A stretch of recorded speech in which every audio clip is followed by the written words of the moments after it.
Hey everyone, myself Yogesh Chandra Shukla, your biology faculty. आप लोगों का बहुत स्वागत है आज की क्लास में। मुझे उम्मीद है आप लोग बहुत बेहतर होंगे, स्वस्थ होंगे और बहुत सुरक्षित होंगे। स्टार्ट करेंगे आज की क्लास और आज हम पढ़ने वाले हैं is a very new chapter जिसका नाम है जनन स्वास्थ्य, रिप्रोडक्टिव हेल्थ। एक बेहतरीन चैप्टर है और इसके ऊपर हम डिस्कशन करने वाले हैं। Reproductive health NCERT concept, zero level biology, एकदम बायोलॉजी का जीरो से बेसिक भी आज हम कंप्लीट करने वाले हैं और आज हम इसका डिस्कशन करेंगे। सो कैसे हैं आप लोग? मुझे उम्मीद है अच्छे ही होंगे। कमेंट सेक्शन पे अपना रोर करके एक बार बताएं yes sir we are ready, और हम तैयार है आज के सबसे जबरदस्त चैप्टर पे, जनन स्वास्थ्य पे, जीरो लेवल बेसिक बायोलॉजी पढ़ने के लिए। अच्छा, एक बात और हम बता दें कि अगर आप हमारे चैनल पे हैं, नए हैं, तो चैनल को शेयर, सब्सक्राइब, लाइक जरूर करना भूलना बिल्कुल नहीं, जरूर कर लेना। और आज मैंने आपके लिए होमवर्क भी व्यवस्था कर रखी है। वो जो आपके चैट बॉक्स के ऊपर में एक लिंक दिख रही होगी ना, उस लिंक पे मैंने आपके लिए व्यवस्था कर दी है एक होमवर्क की। सो सारे बच्चे फटाफट जाकर होमवर्क जरूर करना। Good evening, good evening, good evening, good evening, good evening, good evening. कैसे हैं आप सभी लोग? कैसे हैं आप लोग? 12th का बेहतरीन चैप्टर जनन स्वास्थ्य, रिप्रोडक्टिव हेल्थ, ये उन बच्चों, उनके लिए भी है, ना सिर्फ बायोलॉजी वाले, ना मैथ्स वाले, आर्ट्स वाले, 11th 12th के बच्चे, उनके माता पिता, जो भी हैं, दुनिया में जितने भी लोग हैं इस दुनिया में, सब बच्चों के लिए, सबके लिए, हर ह्यूमन बीइंग के लिए ये चैप्टर जानना बहुत जरूरी है। क्योंकि रिप्रोडक्शन एक मेथड है, रिप्रोडक्शन एक मेथड है जिसमें कुछ अच्छी वाइब्स हैं, कुछ अच्छी फीलिंग्स हैं, बट उसके अलावा बहुत सारी बीमारियां भी हैं। आपको पता है, आज से 30, 40, 50 साल पहले पता चला एड्स का रोग आज विश्व में सबसे ज्यादा मृत्यु का कारण बनने वाले रोग में से एक हो गया है। तो जो चीजें एक समय के लिए अच्छी हैं, अगर उस पर ध्यान ना रखा जाए तो वो चीजें एक समय के लिए बहुत खराब भी हो जाती हैं। ऐसी और भी बहुत सारी चीजें जिसके बारे में अवेयरनेस होने की वजह से विश्व में भारत सबसे बड़ी आबादी का एक देश बन चुका है। आपको पता है, विश्व में सबसे बड़ी आबादी अब भारत की है। और भी ऐसी बहुत सारी चीजें ना जानते हुए कई माताएं बच्चे को प्रसव के दौरान ही बच्चे खत्म हो जाते हैं या फिर मां की मृत्यु हो जाती है। ऐसी ही और भी बहुत सारी ना जानकारियां होने की वजह से लोग लिंग का परीक्षण करते हैं और 3, 4, 5 महीने के बच्चे को गर्भपात करवा देते हैं। ऐसी और भी बहुत सारी नासमझी की वजह से बहुत सारी जगह नर और मादा में, मतलब मेल फीमेल में कंपैरिजन करके फीमेल के नवजात शिशु को नालियों में, कचड़े में फेंक दिए जाते हैं। ऐसी हजारों परेशानियों का समाधान है ये चैप्टर जनन स्वास्थ्य। यदि किसी व्यक्ति ने बहुत ध्यान से समझा तो ये चैप्टर आपके लिए बहुत हेल्पफुल होने वाला है।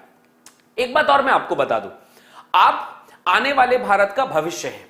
सो आने वाले भारत के भविष्य को अगर सही जानकारी नहीं पता होगी ना, तो ये सबसे बड़ा लॉस होगा। तो ऐसे चैप्टर्स को पढ़ना ना सिर्फ एंजॉयफुल मोमेंट भी हो सकते हैं, बल्कि इनके साथ साथ सीखने बहुत मिलता है। जैसे मैं आपको बता दूं, ऐसे बहुत सारे लोग हैं जो इस दुनिया में अभी तक रिप्रोडक्टिव हेल्थ का मतलब तक नहीं जानते। अभी तक इनको लगता भी नहीं है कि सेक्सुअल इंटरकोर्स से कोई बीमारी भी फैलती होगी। इन्हें पता ही नहीं है कि प्रेगनेंसी कैसे होती है। इन्हें पता ही नहीं है कि 6 महीने बच्चे को मिल्क फीड कराने के पीछे इंपॉर्टेंस क्या है। इन्हें पता ही नहीं है कि मेंस्ट्रुअल साइकिल के कौन से समय पे कॉपुलेशन यानी मैथुन यानी सेक्सुअल इंटरकोर्सेस करने से बच्चा पैदा हो सकता है। सो इसलिए भाई ऐसी बहुत सारी समाधान, बहुत सारे प्रॉब्लम्स का ये समाधान है ये video. So please do subscribe, follow and bell icon जरूर प्रेस कर लीजिएगा, शेयर कर दीजिएगा अपने सभी दोस्तों से। रेडी गाइस, तैयार हैं एक अमेजिंग चैप्टर को पढ़ने के लिए, रिप्रोडक्टिव हेल्थ।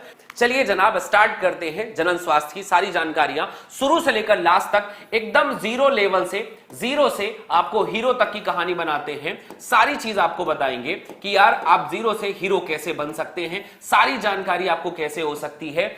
मतलब भारत में जानकारी ना होना अपने आप में सबसे बड़ा गुनाह है। आपको पता है, सबसे बड़ी प्रॉब्लम यही है कि लोगों को जानकारी ही नहीं, लोगों को पता ही नहीं कि क्या हो सकता है। ठीक है, क्या हो सकता है, क्या क्या चीजें हो सकती हैं, ये लोगों को पता ही नहीं होता। आपको पता है, सबसे पहले इंडिया पे वर्ल्ड में सबसे पहले, आपको पता है वर्ल्ड में सबसे पहले इंडिया रजिस्टर्ड, वर्ल्ड में सबसे पहले फर्स्ट टाइम एक देश था, नाम था इंडिया। 1951 पे 1951 में एक कार्यक्रम आया और उस कार्यक्रम का नाम रखा गया, बेटा कार्यक्रम का नाम रखा गया, कार्यक्रम आया गया और उसका नाम था फैमिली प्लानिंग। बहुत ध्यान से सुनिएगा, धीरे धीरे करके मैं आप लोगों को पूरी कहानियां बताता हुआ चलूंगा और आज कहानी ही आपको समझाऊंगा। फैमिली प्लानिंग इज कॉल्ड परिवार नियोजन। दुनिया में जिस गति से भारत की आबादी बढ़ी ना, उस गति से विश्व की कहीं की आबादी नहीं बढ़ी। जिस गति से भारत की आबादी बढ़ी, उतनी गति से किसी देश की आबादी नहीं बढ़ी। तो सबसे पहले वर्ल्ड में फर्स्ट टाइम सबसे पहले दिशा निर्देश दिखाने का काम है एक देश का, इंडिया नाम है जिसका। 1951 में कार्यक्रम लॉन्च हुआ और कार्यक्रम का नाम क्या रखा गया बेटा? फैमिली प्लानिंग और परिवार नियोजन कार्यक्रम लाया गया। और परिवार नियोजन जो कार्यक्रम है, ये किसके अंतर्गत लाया गया था? यह कार्यक्रम, यह भी एक पॉइंट आता है, यह कार्यक्रम एक प्लान के अंतर्गत आया था और उस प्लान का नाम था बेटा आरसीएच के अंतर्गत था। अब आपसे अगला क्वेश्चन पूछा जाएगा कि यार अंतर्गत था, आरसीएच क्या होता है? आरसीएच का फुल फॉर्म हुआ रिप्रोडक्टिव, लिखिएगा अपनी कॉपी में, reproductive and child health care programme. Child health care programme. अब आपसे थोड़ा सा और डिटेल में पूछने के चांसेस हैं कि यार reproductive and child health care programme का मतलब क्या होता है? तो रिप्रोडक्टिव का मतलब होता है जनन के तौर पर एवं बाल स्वास्थ्य। हिंदी में बताइए इसे क्या नाम हुआ बेटा इसका? बाल स्वास्थ्य और केयर को क्या बोल सकते हैं? देखभाल। बाल स्वास्थ्य देखभाल कार्यक्रम, यह कार्यक्रम लॉन्च किया गया। अब आप पूछेंगे, ये 2 पॉइंट हो गए बेटा, ये सबसे जरूरी 2 पॉइंट हो गए। फटाफट आप दोनों बिंदुओं को देख लीजिए और इनको नाम याद रख लीजिए। Family planning, very first point family planning, and second point आया आरसीएच। दोनों का फुल फॉर्म याद हो गया? दोनों का फुल फॉर्म, दोनों के कॉन्सेप्ट याद हो गए? Yes no? जल्दी बताइए। 1951 पर एक प्रोग्राम लाया गया, फैमिली प्लानिंग, परिवार नियोजन। क्या लाया गया? परिवार नियोजन।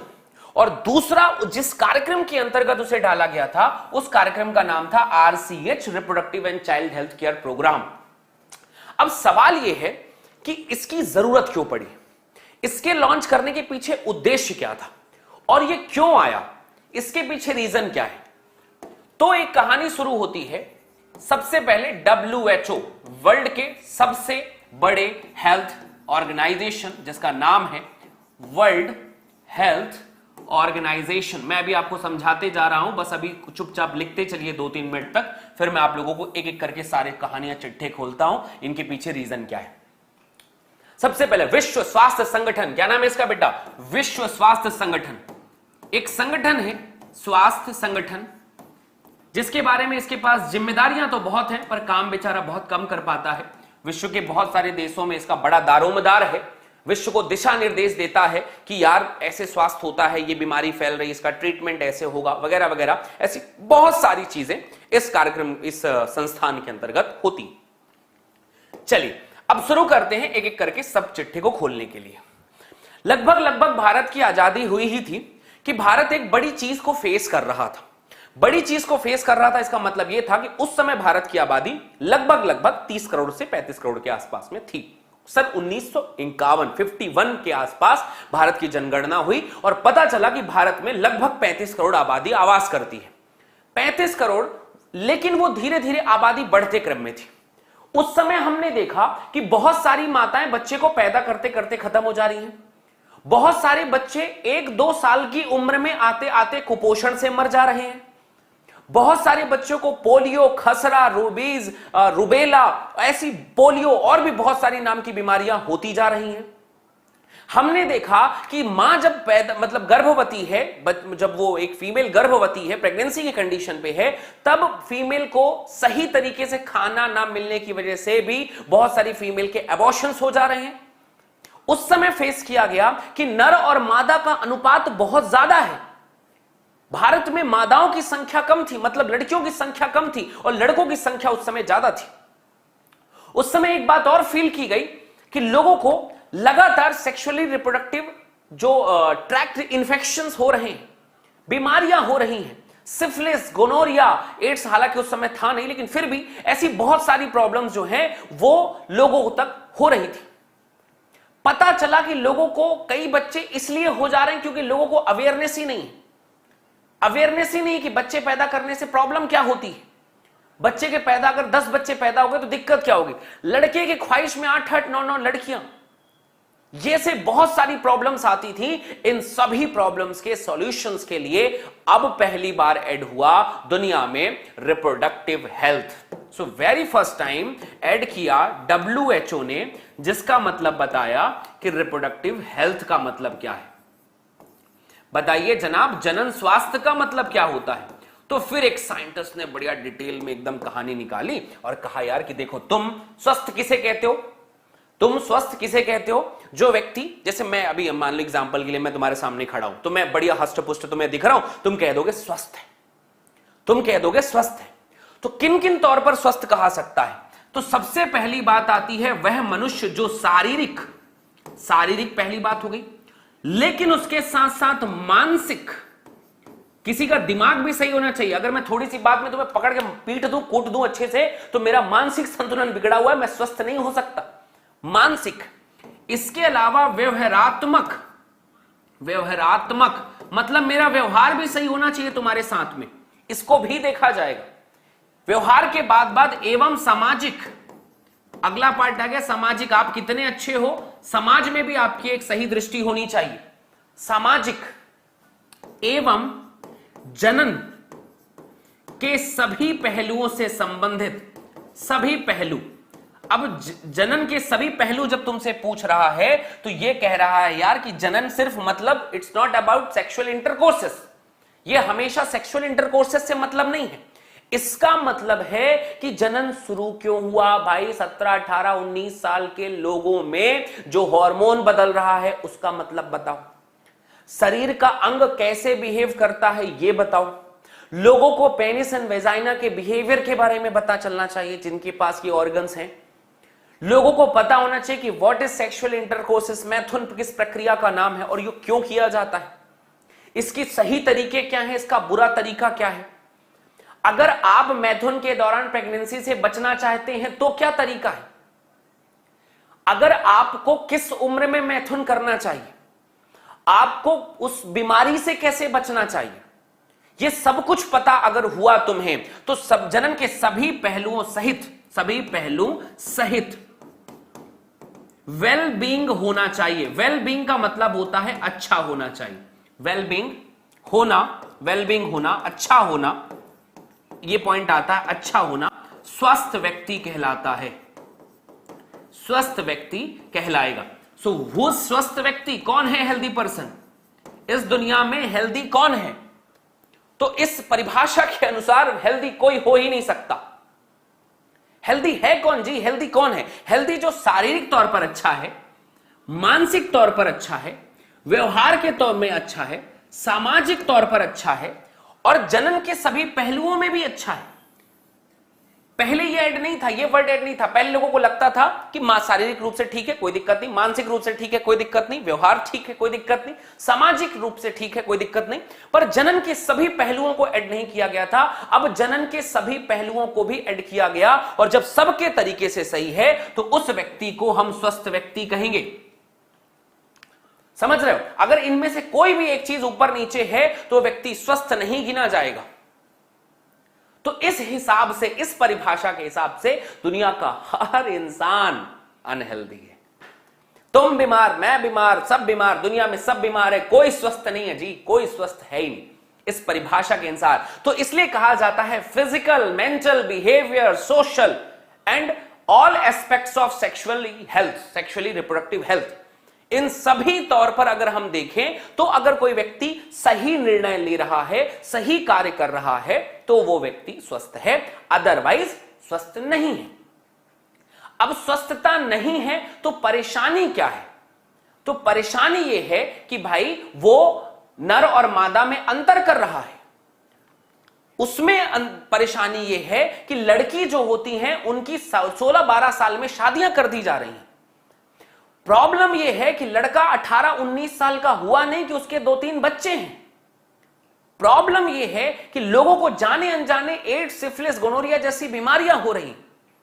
प्रॉब्लम यह है कि अंधाधुंध आबादी बढ़ रही है। तब फिर प्रोग्राम लाया गया 1951 में, family planning programme, just like हम दो हमारे दो। किसी दो इंसान के मतलब नर और मादा को मिलाकर हम दो हमारे दो जैसा एक नियम बना दिया गया कि सिर्फ लोगों के दो ही बच्चे होंगे।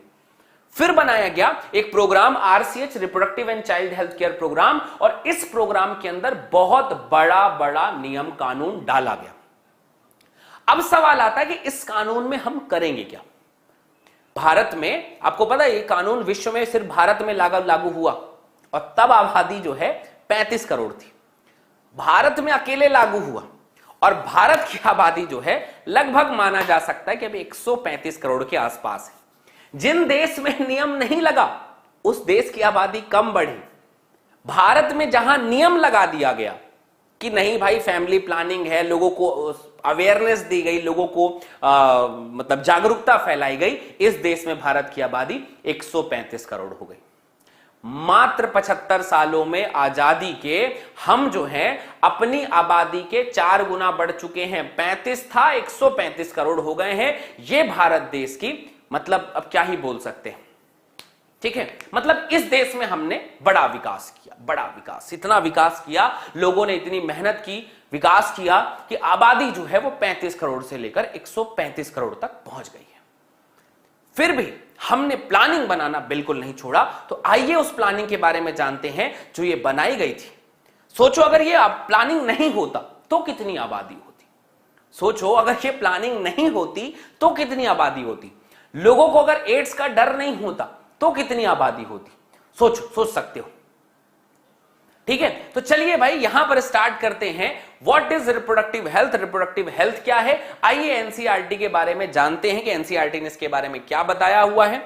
वर्ल्ड हेल्थ ऑर्गेनाइजेशन WHO के अनुसार एक नियम बनाया, और नियम में कहा कि स्वास्थ्य के सभी पहलुओं सहित सभी पहलुओं को ऐड कर दिया गया, और शारीरिक, भावात्मक, व्यवहारात्मक और सामाजिक स्वास्थ्य ही व्यक्ति अगर कोई है तो is a well being person, वो सबसे सही है, वो सारा कुछ सही है। और अगर वो उसमें कुछ हेर फेर ऊपर नीचे नजर आ रहा है तो फिर वो ठीक बात नहीं है। आगे बात करते हैं। अगली कहानी पे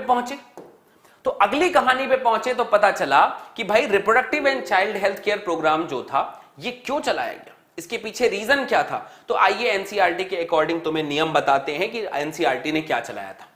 तो स्वास्थ्य के समय प्रॉब्लम ये थी, और भारत में एक प्रोग्राम चलाया गया फैमिली प्लानिंग, जो लाया था बेटा 1951 में यह प्रोग्राम लॉन्च हुआ था, ठीक है। जनन एवं बाल स्वास्थ्य सेवा कार्यक्रम के अंतर्गत, आरसीएच के अंतर्गत, reproductive and child health care programme के अंतर्गत। इस प्रोग्राम में देखो बेटा, जो तुम लोग हो ना, ऐसे ही लोग मस्खरी करके उस समय भी सुने थे, इसीलिए आज आबादी इतनी बड़ी हुई है। तुम लोग ध्यान से सुन लो, तुम्हें प्रॉब्लम नहीं होगी, तुम्हारे अनावश्यक बच्चे पैदा नहीं होंगे, तुम्हारे आस पड़ोस के लोगों को अनावश्यक ज्ञान नहीं मिलेगा, सही शॉर्ट ज्ञान मिलेगा, और वो सही तरीके से विकास करेंगे। जनन स्वास्थ्य सही तरीके से विकसित होगा। तो बात समझ रहे हैं, इसलिए सही शॉर्ट तरीके से बिल्कुल ध्यान से समझिएगा कि हो क्या रहा है। तो हम जो है रिप्रोडक्टिव हेल्थ में क्या क्या प्रोग्राम लगाएंगे, आरसीएच के अंतर्गत हमने किया क्या। अरे तुम भी जानना चाहोगे कि नहीं भाई, कि हमने आरसीएच के अंतर्गत किया गया ये प्रोग्राम जो बनाया था, इसमें हम करने क्या वाले थे। इसमें हम ये करने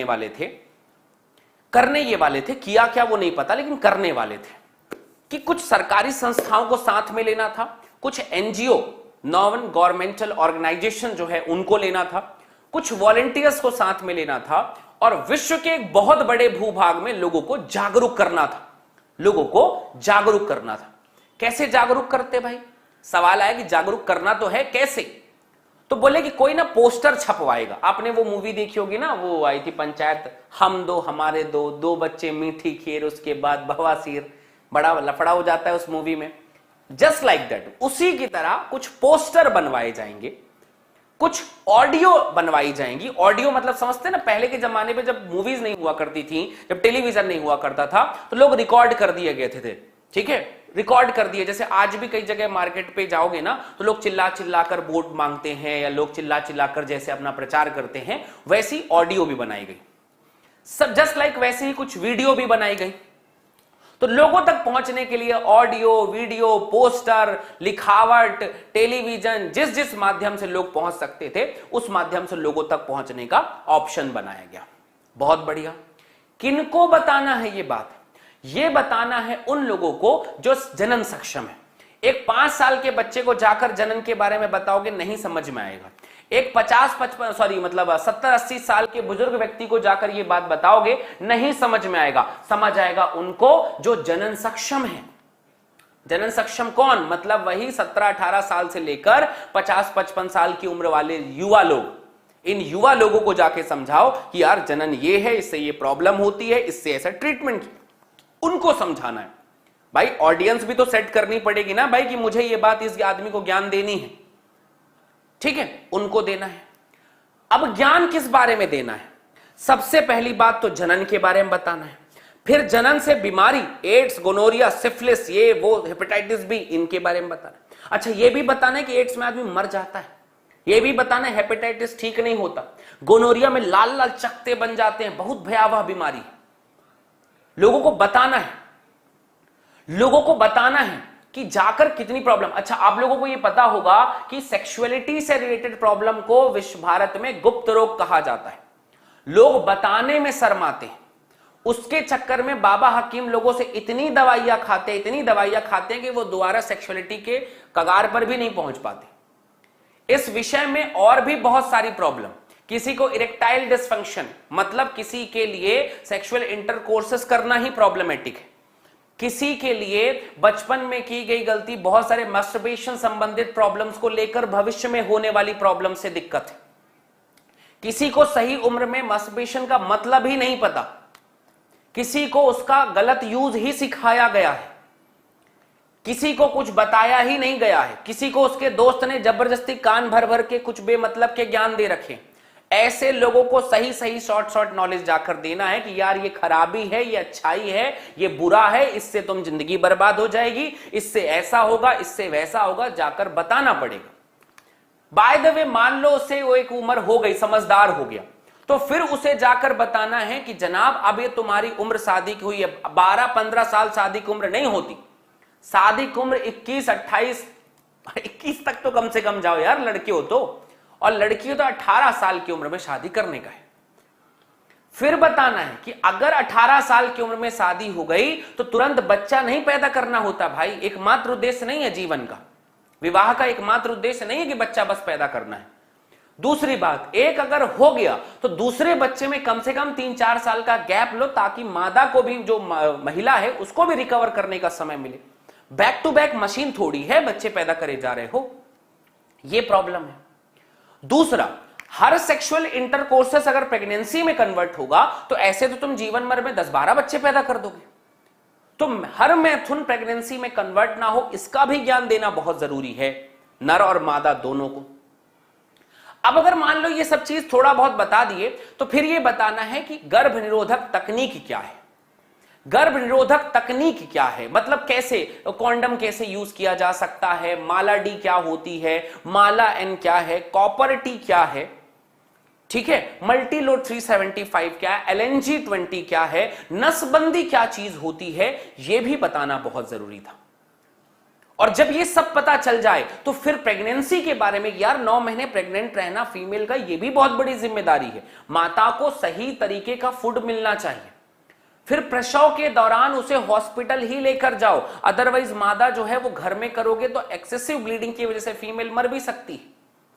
बच्चा जब बाहर पैदा हो रहा है तो उसके जो अम्बिलिकल कॉर्ड को कट किया जाता है, अगर वो प्रॉपर सीजर से नहीं हुआ तो इंफेक्शन होकर फीमेल मर जाएगी, बच्चा भी खत्म हो सकता है। बच्चा पैदा हो गया तो अगले 6 महीने दुग्धपान के बारे में बताओ मां को कि अगले 6 महीने बच्चा सिर्फ मिल्क फीड करेगा और कुछ नहीं खाएगा। फिर जब ये हो जाए तो और बताओ कि यार ये जो फीमेल जो मिल्क फीड करवा रही है वो 6 महीने तक बच्चे को सही न्यूट्रिशन नहीं तो क्वासियोरकर और मरासमस जैसी बीमारी हो जाएगी। फिर जब ये सब हो जाए तो एक खासकर एक बीमारी, बड़ा नर मादा का लिंगानुपात के बारे में लोगों को बताओ कि नर और मादा जो है, यहां पर समझ में आता है कि नर और मादा जो है बराबरी में होना चाहिए।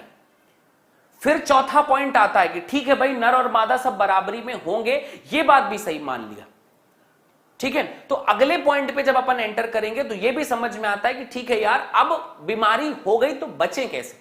तो इन सभी विषयों के बारे में, अच्छा एक खासकर एक तकनीक है, नाम है एमनियोसेंटेसिस, उलवेधन। जिससे नर और मादा का लिंग निर्धारण होता है, पता लगाया जाता है, तो उस पर बैन लगा देना। यही सब चीजें हैं फैमिली प्लानिंग का प्रोग्राम। आइए एनसीईआरटी की लाइनों को पढ़ते हैं कि एनसीईआरटी लाइन ने क्या क्या एक्सप्लेन किया है, और ये बोर्ड के लिए कुछ ज्यादा ही जरूरी है भाई, बहुत सारी जरूरी है। और मैं आपको बता दूं कि जिनके जिनके बड़े दांत खुल रहे हैं बेटा, जीवन में सब यही परेशानी होने वाली है। तुम लोग पढ़ोगे लिखोगे है नहीं, तुम्हें कुछ पता रहेगा नहीं, याद रखना। और यही सब प्रॉब्लम्स की वजह से जो है तुम लोग वैसे जनन की नौबत ही नहीं आने वाली तुम्हारी, समझ रहे हो? तो पढ़ लिख लो। और ये बहुत जेन्युइन चीज बता रहा हूं, जितने दांत दिख रहे हो सब दांत अंदर कर लो भाई। किसी के पास ना कोई अलग सा ऑर्गन नहीं है। दुनिया में 4 बिलियन पर्सन मेल हैं और सबके पास एक जैसे ऑर्गन है। फीमेल्स हैं उनके पास भी एक जैसे, सबका वेजाइना सबके पेनिस एक है। तो इसमें ऐसा खुश होने जैसा या फिर मस्खरी करने जैसा कुछ नहीं है। इनकी बीमारियों के बारे में बता रहा हूं तो बहुत ध्यान से सुनना। सबसे पहली बात बेटा कि हमें श्रव्य और द्रव्य ऑडियो विजुअल मुद्रित सामग्री से सरकारी गैर सरकारी संगठन से जनन संबंधी पहलुओं के बारे में लोगों को बताना है, लोगों को शिक्षित करना है। लोगों को शिक्षित करना है खासकर जनन सक्षम जोड़ी। जनन सक्षम जोड़ी वे लोग जो जिनकी आयु विवाह योग्य है, जस्ट लाइक यू। तुम जो है उम्र में हो, इस उम्र में तुम्हारे माता पिता का शायद विवाह हो चुका होता, ठीक है? अगर तुम्हारे माता पिता का विवाह हो चुका होता तो जिस उम्र में तुम हो, इस उम्र में लोगों को सही जानकारी देना बहुत ज्यादा जरूरी है, ठीक है? तीसरा पॉइंट, अब अगर जनन योग्य जोड़ी है उसे तुम क्या बताना चाहोगे? जनन योग्य जोड़ी सक्षम जोड़ी है तो तुम उस तक कौन सी बात पहुंचाना चाहोगे? सबसे पहली बात, जन्म नियंत्रण, कॉन्ट्रासेप्टिव मेथड, गर्भ निरोधक विकल्प। गर्भ निरोधक विकल्प इसके बारे में बताना है। गर्भ निरोधक विकल्प की 15-20 विकल्प हैं, इनके बारे में बताना। एक विकल्प का कमेंट सेक्शन में आंसर दो कि अगर नर मादा प्रेगनेंसी से बचना चाहते हैं तो वो कौन से मेथड को यूज कर सकते हैं, तुम कमेंट सेक्शन पे बताओ। अगला पॉइंट, गर्भवती माताओं की, गर्भवती माताओं की, ठीक है, देखभाल करना। गर्भवती माताओं की देखभाल करना। भारत में मैक्सिमम फीमेल्स के लिए जो है उस समय पे कुछ खास न्यूट्रिशन की आवश्यकता होती है जो गांव देहात इन सब चीजों में नहीं मिल पाता है। अपनी माताओं से जाकर आप इस बारे में पूछेंगे कि प्रेगनेंसी के दौरान, ये देखो कोई बहुत बड़ी चीज नहीं है, आपको हो सकता है मेरे से सुनने में ऑकवर्ड लगे, आपको बड़ा बुरा सा लगे कि मैं किस विषय पे बात कर रहा हूं, पर हमें ये सारी जानकारी अपने बड़े जनों से ही मिलती है। मैं आपका बड़ा भाई, आपके भी बड़े भाई होंगे, माता पिता होंगे, ये उस उम्र से गुजर चुके हैं और आपको सही जानकारी देने का पूरा अधिकार हमारे माता पिता, हमारे बड़े भाइयों को ही, और उन्हें ही देना चाहिए। क्योंकि अगर जब तक माता पिता सही जानकारी बच्चों को नहीं देंगे तो बच्चों को कोई दूसरा व्यक्ति गलत जानकारी देगा, और ये जो गलत जानकारी है ये उनकी जिंदगी के लिए बहुत भयावह होती है। सो इसलिए हमारे माता पिता, जिनके जो लोग भी सुन रहे हैं मुझे, वो ये बात ध्यान रखें कि बच्चों से सेक्सुअल एजुकेशन के विषय में बताना बहुत जरूरी है, उनके बिहेवियर को समझना बहुत जरूरी है, अदरवाइज बड़ी प्रॉब्लम्स क्रिएट होती हैं। सो मां और बच्चे का प्रसवोत्तर, प्रसव के बाद पोस्टनेटल देखभाल, प्रसव हो गया, मां का बच्चे का दोनों का देखभाल के विषय में जानना है कि हाँ यार ऐसे ऐसे देखभाल कर सकते हैं। चौथी बात, अब जब बच्चा पैदा हो गया, बहुत सारी माताएं बच्चों को मिल्क फीड कराना अच्छा नहीं समझती, सही नहीं समझती, पर परफेक्ट बात यह है कि हर बच्चे को एटलीस्ट 6 मंथ, 6 महीने सिर्फ और सिर्फ अपनी मां का दूध ही पीना चाहिए। बाहर से कोई पदार्थ बच्चे को खाना ही नहीं चाहिए।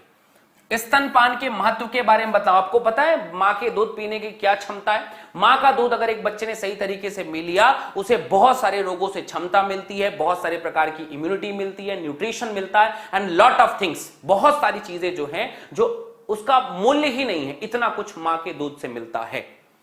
लड़का और लड़की को समान महत्व देना, मेल फीमेल कंपैरिजन नहीं करना है भाई, दोनों को बराबर महत्व देना कि मेल फीमेल दोनों बराबर है। समान अवसर देने की जानकारियों से जागरूक स्वस्थ परिवारों का निर्माण होगा। और उसके बाद 5वें नंबर पे आएगा अनियंत्रित जनसंख्या वृद्धि। जैसे कई लोगों को देखा मैंने, मतलब अपने गांव में मैंने लिखा था कि कुछ परिवारों में 6-7 बच्चे, कुछ परिवार में 5-6 बच्चे, कुछ में 3-4 बच्चे ऐसा पैदा हुए। और ये जो बच्चे पैदा हुए ये मतलब अनावश्यक कारणों से, किसी एक की 7 लड़कियां हुई तो 8वां लड़का पैदा करने की चाह में साथ साथ लड़कियां हो गई। ऐसा जब होगा तो ये प्रॉब्लमेटिक कंडीशन है। तो लोगों को जनसंख्या वृद्धि से संबंधित प्रॉब्लम के बारे में बताना है, सामाजिक उत्पीड़न जैसे यौन दुरुपयोग इसके बारे में बताना है। सामाजिक उत्पीड़न जो समाज में प्रॉब्लमेटिक कंडीशंस होती हैं, जैसे जस्ट लाइक कि यार लोगों को सही जानकारी ना होने के कारण ही मेरे को ऐसा लगता है कि दुनिया में, भारत में एटलीस्ट रेप जैसी घटनाएं होती हैं। हालांकि यह कहना उचित नहीं होगा कि सिर्फ बेवकूफ और जो जानकारी के अभावहीन लोग ही ऐसा करते हैं। कई बार इसके सभी चीजों के जानकार लोग भी इसमें इन्वॉल्व होते हैं। पर ओवरऑल यह है कि बचपन में अगर सही समय पे सही ज्ञान नहीं दिया जाए, जब तक बच्चे को यह नहीं बताया जाए कि जस्ट लाइक अ ऑर्गन, ये ऑर्गन है भाई, इसको बड़ी हेय दृष्टि से मत देखो, इसे बड़ी कौतूहल की दृष्टि से मत देखो, तो तब तक उसको समझ नहीं आएगा।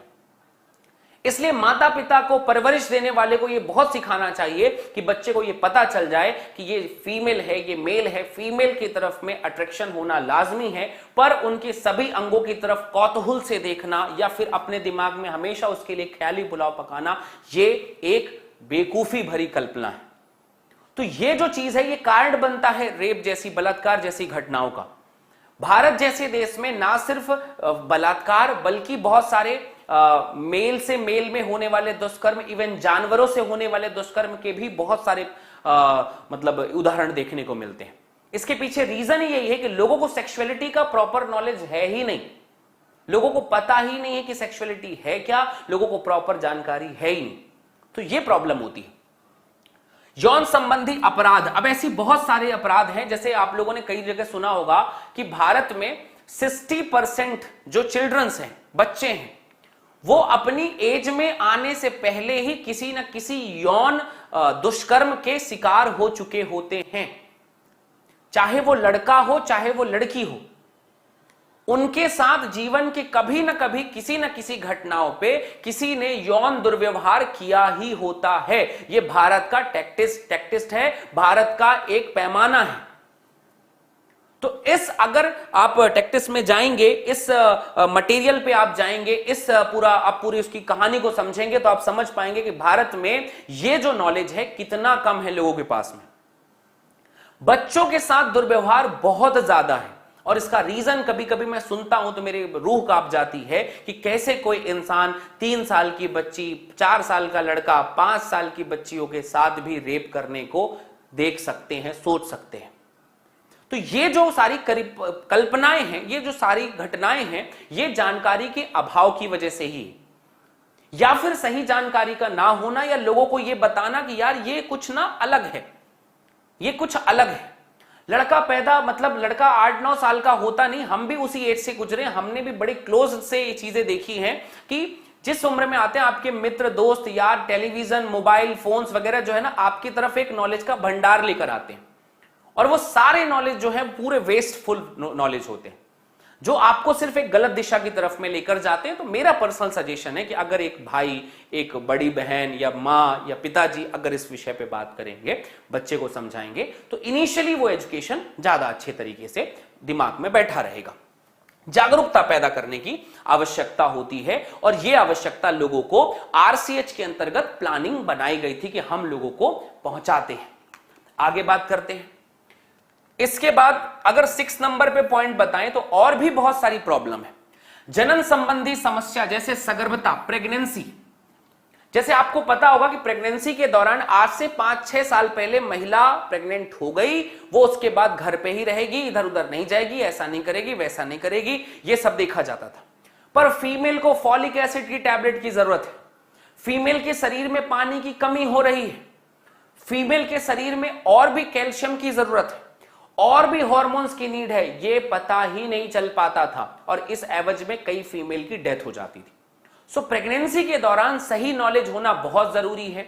बच्चा जिंदा है, बच्चा मरा हुआ है, बच्चा घूम रहा है, नहीं घूम रहा है, क्या प्रॉब्लम है, पानी अंदर है एब्डोमेन में या नहीं है, या शरीर में हीमोग्लोबिन की मात्रा क्या है, ये सब बिना जाने प्रेगनेंसी होना भी अपने आप में एक गुनाह ही है।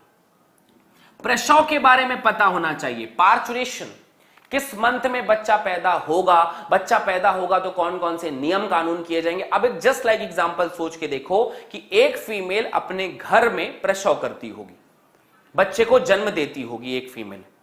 अब उस समय अगर फीमेल को एक्सेसिव ब्लीडिंग हो गई तो उस घर में ऐसा कौन सा यंत्र, ऐसी कौन सी दवाई है जो फीमेल के ब्लीडिंग को रोक सके? आप सोच के देखिए कि फीमेल के उस नैरो पोर्शन वेजाइना से, उस जगह से बच्चा इतना बड़ा बाहर निकल रहा है, इतना अत्यधिक कष्ट में, क्या वहां पर अगर ऑक्सीजन की कमी हो जाए तो क्या कोई चीज है अवेलेबल वहां पर? नहीं। क्या उस ब्लीड को सुखाने के लिए कोई कॉटन है निजर्मीकृत वाला? नहीं, गंदा कपड़ा होगा। क्या उस समय उस अम्बिलिकल कॉर्ड को काटने के लिए कोई निजर्मीकृत कोई चाकू है, कोई कैंची है? नहीं, ब्लेड से काट दिया जाए। भगवान भरोसे ऐसी लाखों प्रेगनेंसी होती हैं, लाखों लोग बच जाते हैं, लेकिन अगर कोई कमजोर हुआ और अगर ना भगवान करे गलती हो गई तो उस समय प्रसव के दौरान ही बहुत सारे बच्चे और बहुत सारी माताओं का निधन हो जाता है। यह भी लोगों को पता होना चाहिए। यौन संचरित रोग, यह भी पता होना चाहिए लोगों को। यौन संचरित रोग भी लोगों को पता होना चाहिए। रीजन यह है कि भाई sexual intercourse is not always good for अस, हमेशा जो है अच्छा नहीं है। जस्ट एग्जांपल के लिए भारत में, या भारत में क्या हर जगह, multiple sexual partner is a very cool things. लोगों को बहुत लगता है कि मल्टीपल अफेयर्स, मल्टीपल सेक्सुअल इंटरकोर्सेस, है ना, इवन वेश्यावृत्ति, ऐसी बहुत सारी चीज भारत में है। आप भी देखते हैं, हमने भी सब जगह देख रखा है। तो इसके पीछे रीजन ये कि लोगों को ये लगता है कि सिर्फ मैथुन is a good for us, sexual intercourses ही एक ऐसी चीज है जो इन्हें सुख दे सकती है, जबकि उन्हें यह नहीं पता कि उस फीमेल से जिसके बारे में इनको जानकारी नहीं है, अगर उससे सेक्सुअल इंटरकोर्सेस हो तो वो हजारों बीमारियों को भी ग्रसित हो सकता है। उसके बाद वो बीमारी उनकी खुद की फीमेल या उनकी खुद की वाइफ को भी हो सकता है। उस वाइफ के अगर एक्स्ट्रामैरिटल अफेयर्स हुए तो सोचो किसको किसको, और पूरा कितना बड़ा चैन बनेगा।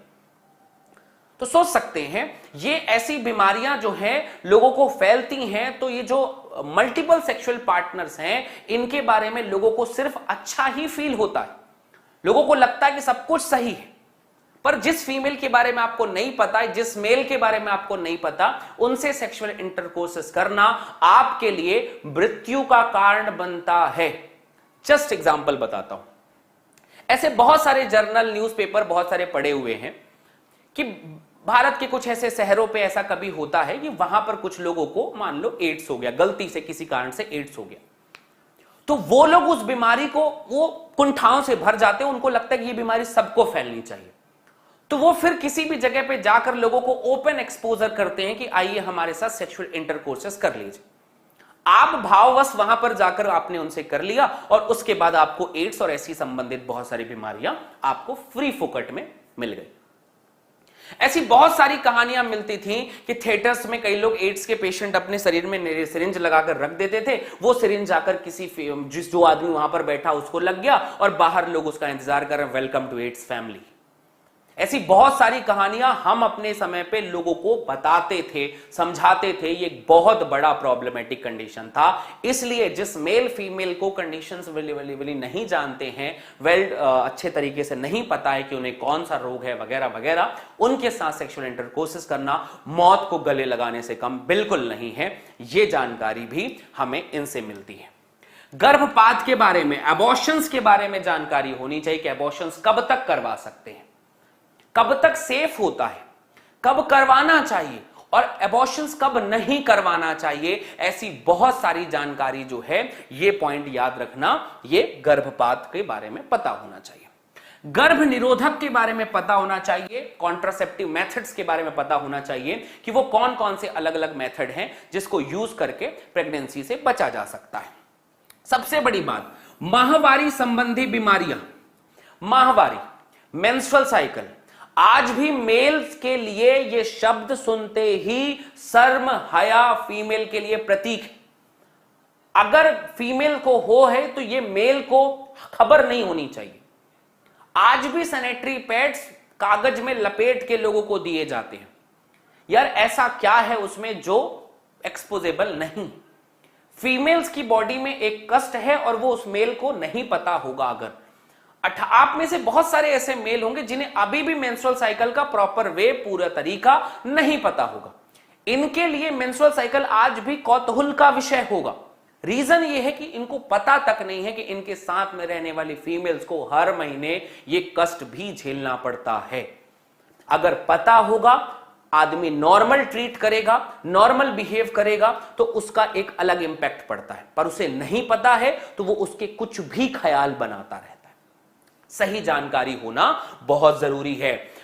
प्रेगनेंसी मेंस्ट्रुअल साइकिल के दौरान किस समय में ब्लीडिंग होती है, हार्मोनल चेंजेस होते हैं, फीमेल में मेंटल चेंजेस भी होते हैं, चिड़चिड़ापन आता है, शरीर में दर्द होते हैं, बहुत सारी। जस्ट एक एग्जांपल बताता हूं मैं, आप लोग तो फिर भी बहुत समझदार मतलब हो सकता है, बायोलॉजी पढ़ रहे हैं। मैं एक लेक्चर में बैठा हुआ था, मैं अपने स्कूल के टाइम के। एक फीमेल कह रही है, मतलब हमारी सहपाठी थी, वो कह रही है सर मुझे जाना है बाहर। टीचर बार बार कह नहीं अभी बैठो, नहीं अभी बैठो। अगर वो टीचर को प्रॉपर नॉलेज होगा कि फीमेल जब ऐसा कुछ कह रही हैं तो उनके लिए मेंस्ट्रुअल साइकिल की प्रॉब्लम हो सकती है, तो उन्हें प्रॉपर वे में जो भी अवेलेबिलिटी है स्कूल में, सैनिटरी पैड्स की है तो नहीं तो वो अपने साथ उन्होंने कैरी किया होगा, या फिर जहां जो जगह जाना चाह रहे हैं उनको जाने देना चाहिए।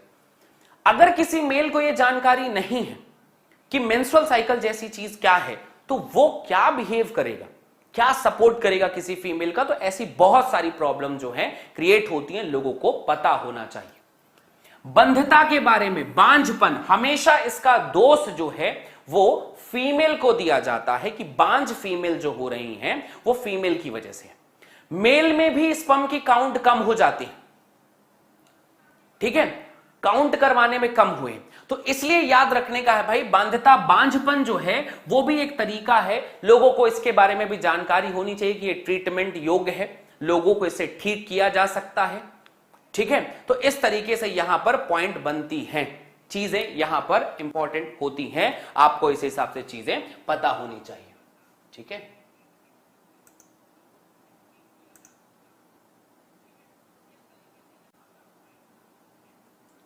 ठीक है, चलिए भाई अगले पॉइंट पे आते हैं। इसके अलावा लोगों को चिकित्सा की सहायता, देखभाल उपलब्ध कराना, यह सब भी आवश्यक होता है। ऐसी बहुत सारी चीज जो होती है यहां पर आवश्यक होती है। इसके अलावा बांझपन बेटा मतलब बच्चे पैदा ना कर पाने की क्षमता, ठीक है, बच्चे पैदा ना कर पाने की क्षमता ये उसमें होती है। चलिए भाई आगे बात करते हैं। अगले पार्ट में आते हैं बढ़ती मादा भ्रूण हत्या की कानूनी रोक के लिए उल्बवेधन, एमनियोसेंटेसिस, एक ऐसी तकनीक जिसमें नर और मादा, आप ये जो कमेंट सेक्शन पे देख रहे हैं ना कुछ लोगों का जो अचानक से एक बिहेवियर जो जागृत हो रहा है, यही सबसे बड़ा रीजन है।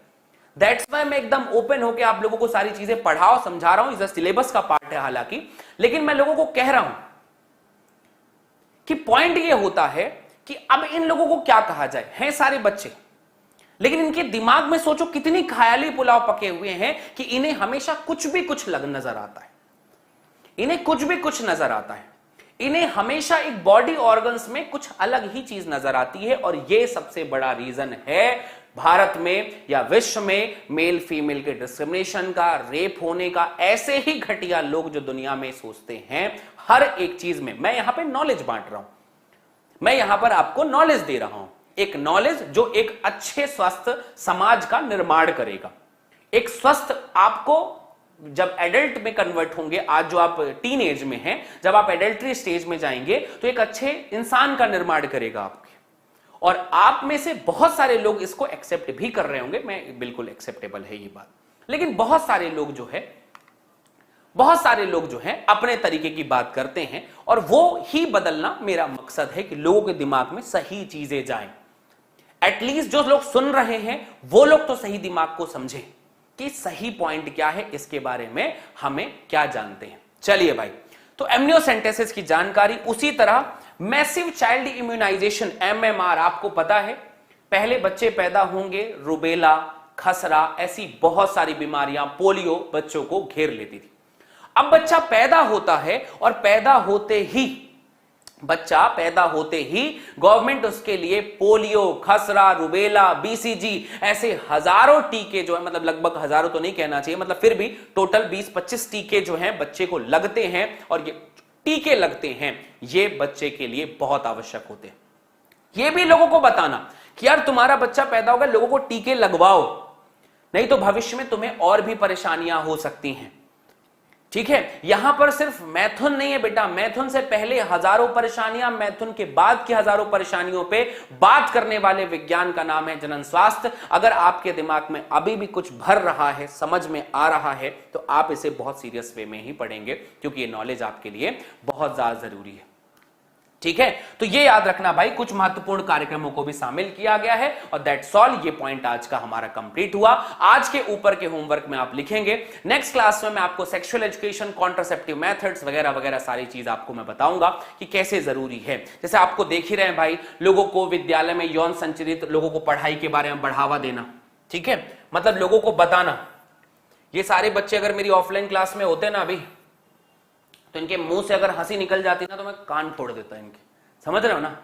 तो यही पॉइंट होता है, बोल सकते हैं कोई दिक्कत नहीं, ऑफ ऑनलाइन हो थोड़ी बहुत हिम्मत कर सकते हो, लेकिन प्लीज पॉइंट ये है कि चीजें मजाक में हमेशा लेने की नहीं होती, बी सीरियस। बहुत बड़ा मुद्दा है, बहुत बड़े पॉइंट्स हैं, इन विषय पे बात करना लाजमी होता है।